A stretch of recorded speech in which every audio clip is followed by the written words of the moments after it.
That's all I've got. Without further ado, the man, the myth, the legend. You guys give it up for Ryan Smallwood.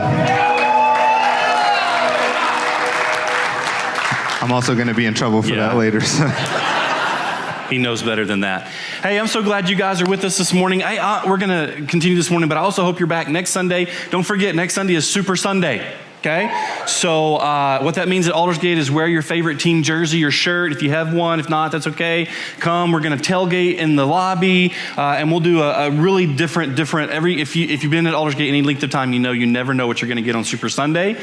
I can tell you that is so true for next Sunday. It's been kept under wraps for a long time now, so you want to be here. And hey, I'm also going to tell you Aldersgate's stance on the Super Bowl. Okay, look, we can't do this because when we take a stance on things politically, we're at risk of losing our tax exemption status. The IRS is back at work, so that could happen supposedly. But I'm just going to be brave and bold and tell you this morning that Aldersgate is officially rooting for the NFL referees at Super Bowl Sunday, all right? Okay. Hey, I know you've been up and down this morning, but I'm going to ask you to stand up one more time, all right? And here's what I want you to do. Standing, I want you to take and I want you to put your arms out like this, all right? Now, hey, don't hit anybody. This is not your opportunity to hit somebody in church, okay? I want you to put your arms out like this, and here's what I want you to do. You may have to close your eyes to do this or whatever, but I just want you to imagine your left arm, your left hand, okay? And in that arm or on that side, I want you to imagine all the people that have been instrumental in bringing you to where you're at in your relationship with Jesus, okay? Now, this may be your very first Sunday in church. If it is, man, we're so glad you're here. Somebody probably invited you. So I want you to think about all the people on that side that have brought, when we have Baptism Sunday, that's what I always pray. Man, God, we are so thankful for those that have been instrumental in bringing them to where they're at. You're going to see faces, you're going to see names, but I want you to think about those people that have helped you grow, some for some seasons, some for your entire life. But I want you to envision those people that have been so instrumental in mentoring you, discipling you, and bringing you to this point in your walk with Jesus, okay? Now, I want you to turn to the right. And I want you to see the faces and names of people that you have invested in, that you have brought closer to Jesus, that you have mentored, coached, discipled specifically in their relationship with Jesus. I know you see names and faces, and once you've got those to your left and to your right, here's what I want you to do. I want you to erase the images and names of family. Think about it. Family's supposed to invest. Family's supposed to mentor. Now, I know a lot of you had relationships where that didn't happen, but most of you probably did, and I want you to take that out of the equation for right now, and I want you to see who's left. Who's left that's not family that poured into you? Who's left that's not family that you're pouring into, that you're mentoring, coaching, and discipling? On your left, you see these people that have brought you closer to Jesus. My question this morning is, who's on your right? Who are you bringing closer to Jesus? Who in your life is a better disciple today because of your investment in them? All right, you can drop your arms because I know they're getting tired. Before you sit down, though, I want to tell you where we're going this morning. Here's a concern of mine. A concern of mine is that in the church today, in the Western church, in the church, we've forgotten what the church is all about. We've turned it into an entertainment venue because our culture is so into entertainment. And so we've made it all about how we can entertain people, how we can feed the consumer.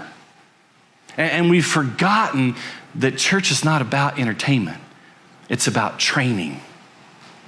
It's about developing people. It's about growing people. It's about mentoring people. It's about coaching people so that we can go out of these doors and not say, man, I was entertained today, but say, man, I was trained to grow somebody else up in Jesus. Listen, I can tell you it's about entertainment. Here's how I know.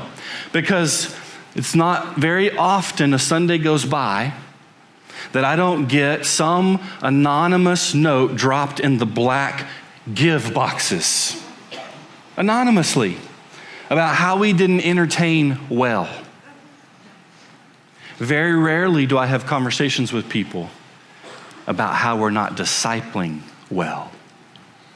I had one of those conversations this week, and it was so refreshing to have a conversation about how we're not discipling well, not how we're not entertaining the masses well. On that note, you can sit down or you can leave or whatever you want to do, all right? So this morning, I want to spend some time just talking about discipleship. What is discipleship? Discipleship, there was a German philosopher, Nietzsche was his name, who coined a phrase for discipleship, and his phrase was a long obedience in the same direction. Discipleship does not happen overnight. Discipleship does not happen in a month. Discipleship is a lifetime of growing closer to Jesus. Wherever you're at today, you can be at the beginning point. You can be at the baptism point. You can be 50 years into your discipleship. Wherever you're at today, it's a continual process, a continual journey, a long obedience in the same direction. And as we look at our long obediences, however long that is for you, we see people that have been instrumental in bringing us up in that obedience, of growing us into our relationship with Jesus. And in turn, we are to be that for other people as well. We're to be growing people up. We're to be investing in them. We're to be coaching them. We're to be on the left arm of people in the world that say, because of you, because of your investment in me, I'm now closer to Jesus than I've ever been before.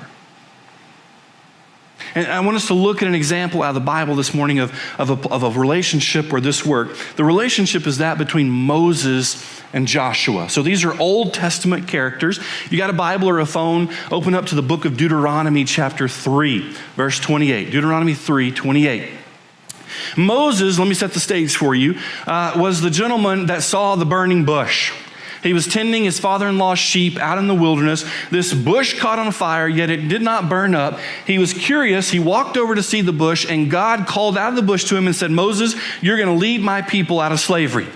You're going to lead my people out of slavery in Egypt. And so Moses responded to the call reluctantly, and he led his people, God's people, out of slavery in Egypt, into the wilderness where they wandered for 40 years. Joshua was part of that group that he led out of the wilderness. And over that period of 40 years, Moses invested in the life of Joshua. Moses was a mentor to Joshua. Moses coached Joshua and raised him up. And here in Deuteronomy chapter 3, verse 28, we're learning that Moses is not going to get to cross into the promised land. And he's handing the reins off to Joshua and saying, Joshua, you're going to lead the people into the promised land. And I want us to look at some things that occurred in the relationship between Moses and Joshua, that if we look to the people on our left, has occurred between them and us. And if we look to the people on our right, should be occurring between us and them. Deuteronomy chapter 3, verse 28, just one verse. I'll take you to some different places in the Bible this morning, but this is our anchor verse. But charge Joshua and encourage and strengthen him, for he shall go over at the head of this people, and he shall put them in the possession of the land. Charge Joshua, encourage Joshua, strengthen Joshua. Charge, encourage, strengthen. 3 words we're going to look at this morning that define any discipling relationship, any mentoring relationship. Charge, encourage, and strengthen. Let's look at each of them separately, okay? The word charge. What's happening here in the context of Deuteronomy chapter 3, verse 28? Joshua is having a charge put on him. What is a charge? It's a challenge. A challenge that's pushing Joshua. Joshua didn't necessarily see himself leading the people into the promised land. Moses was going to lead the people into the promised land. But now Moses is saying, no, Joshua, this is the charge I'm giving you. I'm pushing you beyond your comfort zone. I'm going to help you grow into something that you didn't think you could grow into yourself. Isn't that what every good coach does? A good coach gets more out of his or her athlete than she or he thinks they can give. Isn't that what good teachers do? We have lots of coaches and teachers sitting in this room or watching online. Good teachers push their students beyond what they think they can give. Right? I hope my kids are listening to this message. Good teachers push their students beyond the level of where they think they're capable. A good Zumba instructor pushes those in the class beyond what they think they're capable of giving. Isn't that what a good mentor or coach or discipler does? They charge those that they're in charge of into a place they didn't think they could go by themselves. I've had some really, really good coaches in my life. Those of you who don't know my history, I grew up in Earth, Texas, went to Spring Lake Earth High School. I was an athlete because in Spring Lake Earth, you didn't have to have ability, you just had to have availability, all right? And so I played a lot of different sports. Football was one of the sports I was playing. In the fall of 1990, my senior season, we were playing Abernathy Antelopes, and on that field, a guy named Larry Norris ran over me and dislocated my elbow. And my coach came out on the field to check on me. My hands laying over to this side, my arms to this side. And I looked at him and I said, "Hey, did he score?" And my coach said to me, "Well, he did this time." Now, that may sound funny to you, but to me, that was like a charge. Hey, he's not going to score again the next time. Now, little did I know that I was going to get carted to the ER and not be in the game, right? But it was a charge. It was something that said, man, something's going to happen. We're going to move forward. We're going to do something. He scored 5 more times that game, by the way. But coaches do that, right?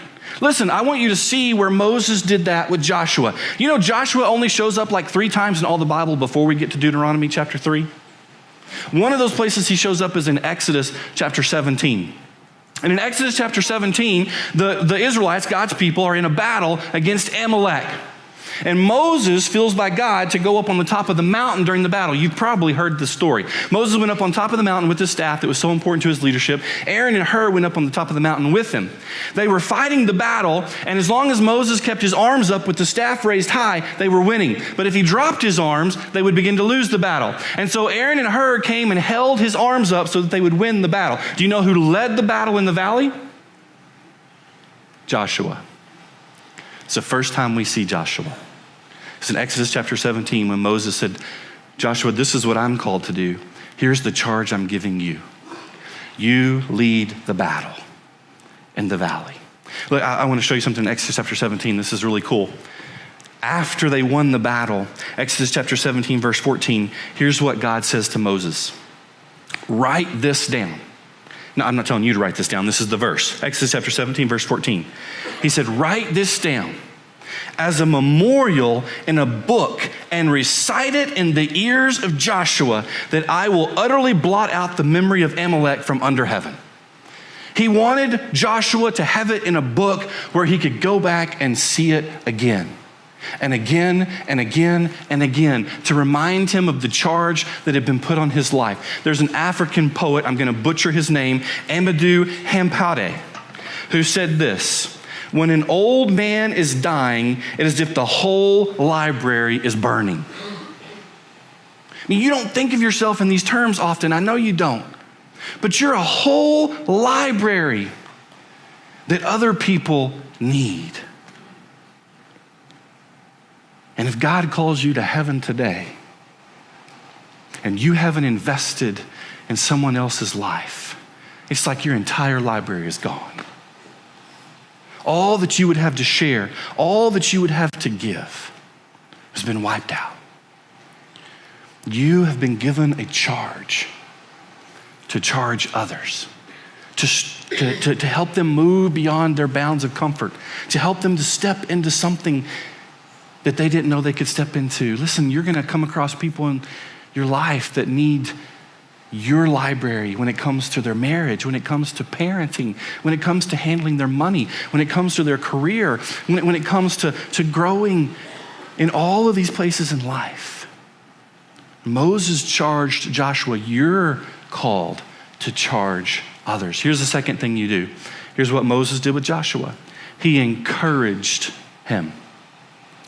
Listen, this one's real simple. Encourage means to put courage in. Discourage means to take courage out. We all know things in life that discourage us, You need people in your life. The people on your left-hand side, they were people that put courage in you. They told you that you could do it when you didn't think you could. They told you that you would be okay when you didn't think you were going to be okay. They've brought you courage. They've encouraged you.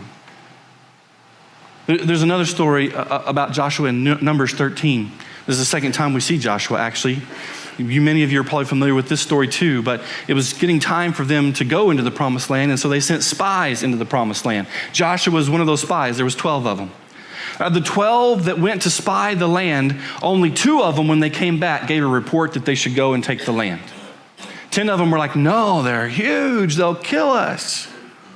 Joshua and Caleb said, they're huge, but we should go.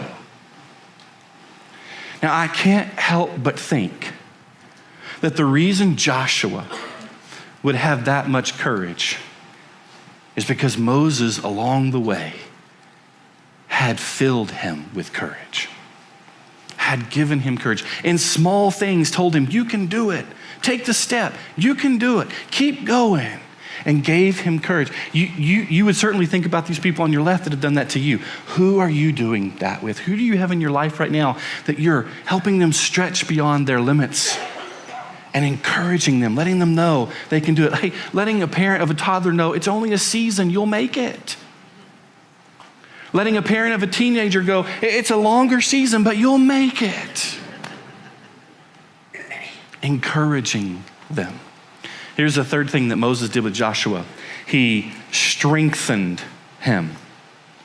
Strengthen literally means to exhort or to lift up. To lift up, to like run alongside, to strengthen. Here's a visual for how this works. Those of you that have had kids or grandkids that have gone through the bicycle training wheel phase, you know what that's like, right? Like they get a bicycle and they first learn to ride the bicycle by putting training wheels on it. Am I right? You're like, no, we had Superman kids. They didn't use training wheels. No, they did. They used training wheels, right? You put training wheels on the bike and they ride for that for a while. And then they reach this point where it's time for the training wheels to come off. And you as a parent do what at that stage? You realize how out of shape you are because you have to run alongside them and kind of help give them some balance and keep them upright. And if they do fall over and crash because you couldn't keep up, you have to be there to help lift them up and pick them up and say, hey, get on, go again, you'll be okay. That's what it means to strengthen, to exhort, to lift up, to run alongside. And that's what Moses did with Joshua. And then there was a day that came that Moses said to Joshua, it's time to take the training wheels off, Joshua. It's time for you to do it on your own. It's time for me to set you loose, to set you free. That day was in Numbers chapter 27, verses 18 through 23. I'm not going to read it all. You can jot it down. Numbers 27, 18 through 23. So the Lord said to Moses, take Joshua, the son of Nun, a man whom is in the Spirit, and lay your hand on him. And the last part of verse 23 says this, and he laid his hands on him and commissioned him. He took the training wheels off and said, you got it. You're good. Go with it. I want you to see how Moses was there to charge Joshua, to encourage Joshua, to strengthen Joshua. And the question for us this morning is, we give thanks for those that have done that in our life, but who are we doing that with? Who is in our life that we can say we're pushing beyond their limits, that we're encouraging them, that we're strengthening them? So a natural question might be, well, how did Moses know how to do that? Was Moses just this super spiritual stud? How did that happen with Joshua? Remember the story in Exodus 17 when Moses was on the mountain and Joshua was fighting in the battle? Let me take you to Exodus 18. Exodus 18, Jethro comes to visit Moses. Jethro is Moses' father-in-law. And when Jethro gets there to visit Moses, he says to Moses, Moses, what are you doing? From sun up to sundown, you're judging the people. That was Moses. That's what he thought his call was. Like God had given them all the laws, right? They were to follow this and to do this and to not do that. And from sun up to sundown, Moses would stand in front of the people as they brought their cases to him. Well, this person did this to me, or hey, what do you think about this? Am I supposed to be doing this? And Moses would judge the people and tell them what they were supposed to do. Sun up to sundown, Jethro says, Moses, you're killing yourself. You're going to burn out. You're not going to be able to continue to lead these people if you're doing that. This is not going to work. Here's what you need to do, Moses. You need to appoint some leaders to do this for you so that you can pay attention to the things that God wants you to be doing, AKA listening to him. By the way, when were the 10 Commandments given? Exodus chapter 20. Think about that. What if Moses had not followed Jethro's advice? Would he have felt like he had been called from the people, away from the people, to go up on the mountain and get the 10 Commandments from God? The point I'm trying to make is this. Moses just didn't pull mentoring out of his pocket and go, yeah, here's how it works. Moses had been mentored by his father-in-law. And he listened. Jethro charged him. Jethro said, Moses, you got to step out of this comfort. You can't continue to do this. You got to grow beyond this. He gave him a charge. He pushed him. He challenged him. And he encouraged him. He encouraged him. He said, Moses, your life will be so much better if you'll do it this way. He strengthened him.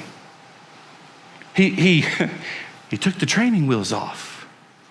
He said, Moses, you gotta think, you gotta rethink this, you gotta do this. You see, the point I'm trying to make is that Moses was able to mentor and coach Joshua because he had been mentored and coached by his father-in-law Jethro. You've been mentored and coached by these people on the left side of you. Now you've got to take what they've taught you and pour it into other people.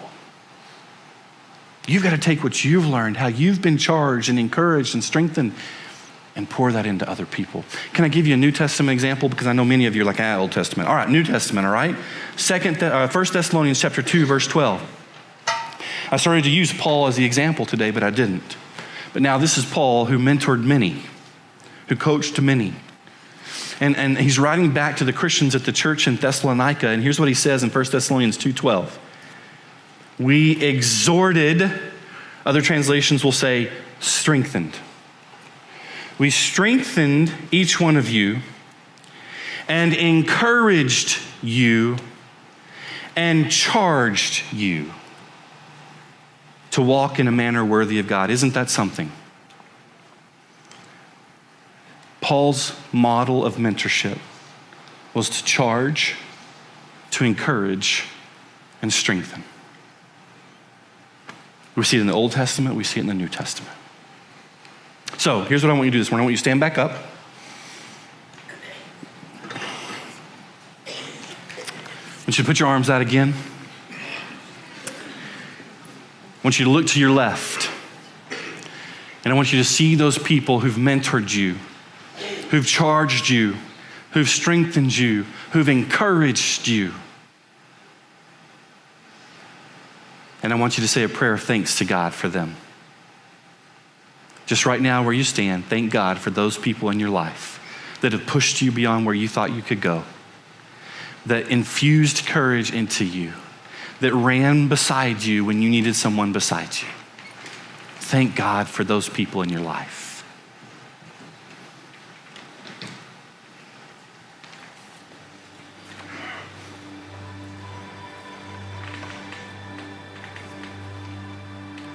If they're still in your life today, if they're still mentoring and still coaching you, if they haven't passed on yet, then here's what I challenge you to do before the end of the day.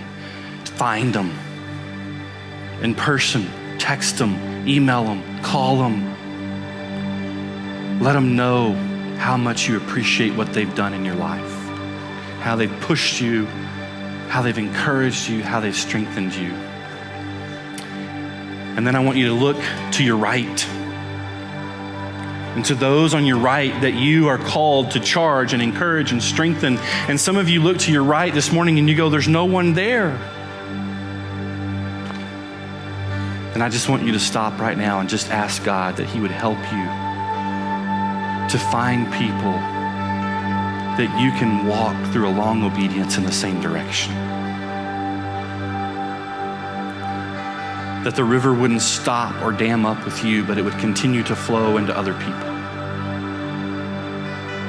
Maybe you see some people, but you're inspired this morning because you don't think you've just been doing enough to equip them, to charge them, to encourage them, to strengthen them.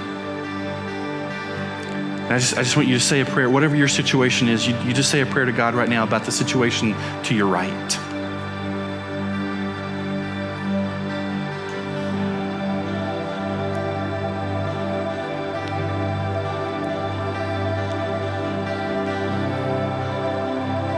Don't let your library burn.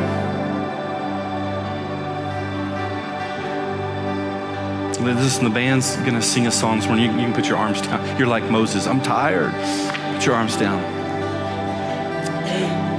Listen, every Sunday at Aldersgate, at the end of the service, we have a prayer team that comes forward, and I'm gonna ask them to go ahead and do that now. And they're just gonna stand across the front here. If you need prayer for anything this morning, they would love to pray over you, to pray with you. I'm going to ask you to take a look at these Connect cards that are in the seats in front of you. They've already been mentioned this morning, but I'm going to ask you to do something different with them, something that we don't typically do with them. But if you're in this room this morning, or if you're watching online, you can do this online as well. And you feel like you have a library that needs to be shared, that you want to enter into a mentoring relationship with someone, then I would encourage you to take this Connect card, and in the prayer space, just simply write, I want to be a mentor. I want a mentor. I want a coach. You got to give me your name and some contact information, and I personally will follow up with you and walk you through that and make sure we get you connected to someone or someone's. If you're standing in this room this morning and you feel like you're just at a place in your life where you just need someone to come into your life and push you, to encourage you, to strengthen you, to mentor you, to disciple you, then I want you to take the card and I want you to write down, I need a mentor. And give me your name and your contact information, and I'll personally follow up with you this week, and I'll get you in one of those relationships.